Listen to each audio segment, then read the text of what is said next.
Bismillahirrahmanirrahim. Assalamualaikum warahmatullahi wabarakatuh. Selamat siang, salam sejahtera untuk semuanya. Hari ini tanggal 1 Agustus 2023. Nah, saya mau bercerita sedikit.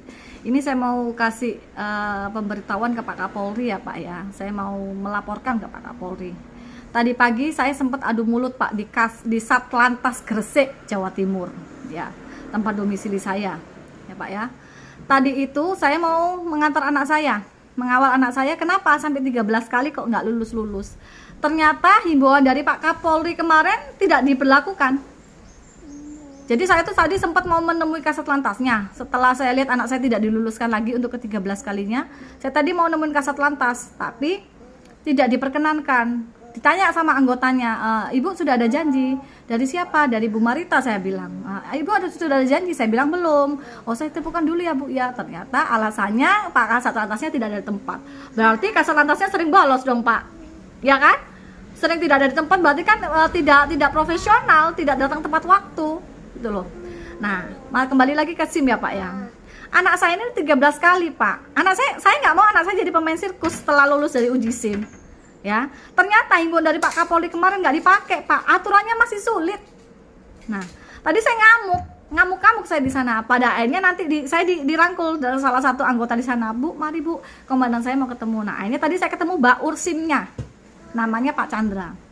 Beliau di situ berusaha untuk mendinginkan saya, untuk mencari solusi bagaimana nanti saya luluskan Bu. Ternyata akhirnya punya suami saya yang semula juga dipersulit ya Pak ya, itu juga diterbitkan. Jadi jangan nunggu kayak begini dong Pak. Jangan nunggu orang ngamuk, masyarakat ngamuk dulu baru diterbitkan. Aturannya saya tanya ketika saya diskusi dengan Mbak Ursinya, kami ini Bu hanya melaksanakan peraturan yang sudah ada. Pak Kapolrinya kemarin kan hanya menghimbau Bu, hanya wacana, tidak ada dasar hukumnya kecuali itu terbit perpunya. Nah, berarti kan masalahnya ada di perpunya Pak. Peraturan Kapolri harus jelas ada dasar hukumnya, tidak sekedar himbauan supaya anak buah jajaran Bapak itu mengikuti instruksi Bapak secara paten. Ada dasar hukumnya. Nah, kalau sekedar Bapak kasih himbauan tidak mempersulit pasal begini, percuma Pak. Percuma. Masih sama aturannya, masih sulit. Begini nih Pak. Jadi bikin masyarakat bego Pak. Masyarakat tidak semua berani seperti saya untuk bersuara. Tapi saya tetap akan terus bersuara Pak. Wong saya bongkar korupsi sama pungli di Pelni aja berani kok. Resiko masuk penjara saya sudah jalani. Dan saya nggak gentar kan, nggak takut kan. Saya tetap menyuarakan itu kebenaran gitu loh. Apalagi cuman berantas korupsi Satlantas pungli-pungli begini. Waduh, saya nggak takut Pak. Karena selama peraturan SIM seperti ini Pak, selama itu pula calo tetap akan ada di sekitaran Satlantas. Banyak Pak, Satlantas mana aja, nggak cuma Satlantas Gresik Pak, semua Satlantas ada calo. Jadi kalau mau merubah sistemnya Pak, tolong Pak, dasar hukumnya harus jelas supaya mereka tidak bisa berdalih lagi. Alasannya itu kan hanya wacana Bu, hanya himbauan Kapolri. Kami kan hanya pelaksana tugas di sini, masih pakai peraturan yang sesuai perpunya. Nah, sekarang sudah ketemu nih Pak. Tolong dah Pak ya. Tolong Bapak, saya bukan mau mendesak Bapak, tapi tolong Pak, masyarakat sudah sangat-sangat dirugikan dengan peraturan bikin SIM ini Pak. Dan untuk para anggota dewan di Senayan sana, saya mendukung loh Pak. Bapak-bapak anggota dewan, ibu-ibu anggota dewan di sana. Bikin SIM seumur hidup aturan mainnya. Supaya masyarakat tidak dipermainkan dengan aturan seperti ini, merugikan. Ya?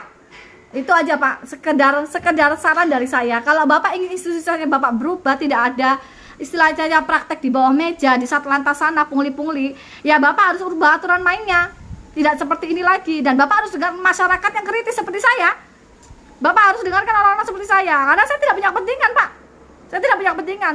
Loh, saya bongkar korupsi di Pelni aja, pungli aja saya berani. Masa bongkar korupsi di Satlantas yang harusnya aparat penegak hukum harusnya kan lebih tertib, disiplin dengan aturan. Itu mereka nggak mau loh Pak. Masih banyak praktek pungli di situ. Kalau Bapak misalnya nanya mana buktinya, percuma saya buktikan Pak. Orang saya sudah buktikan di Pelni ada korupsi aja itu didustakan kok. Saya masuk penjara, ngapain saya buktiin? Itu sudah jadi rahasia umum, biarkan Allah yang tahu kok Pak. Kalau Bapak masih mendustakan, Bapak-bapak di Satlantas itu masih banyak calo. Rezeki kalian nggak bakal berkah ya anggota polisi. Kalau kalian selalu ngerjain masyarakat, nggak akan berkah hidup kalian. Ya, itu aja Pak ya. Tolong Pak Kapolri. Jadi tadi saya sudah diskusi, ternyata Mbak Unnya bilang masih pakai peraturan lama Bu, karena tidak ada dasar hukumnya. Pak Kapolri hanya menghimbau. Ya Pak ya. Jadi kalau Bapak sudah terbitkan perpu, ada dasar hukumnya, masyarakat bisa tertolong dengan perpu itu, tidak dipersulit lagi untuk bikin SIM. Terima kasih Bapak. Assalamualaikum, salam sejahtera untuk semuanya. Merdeka.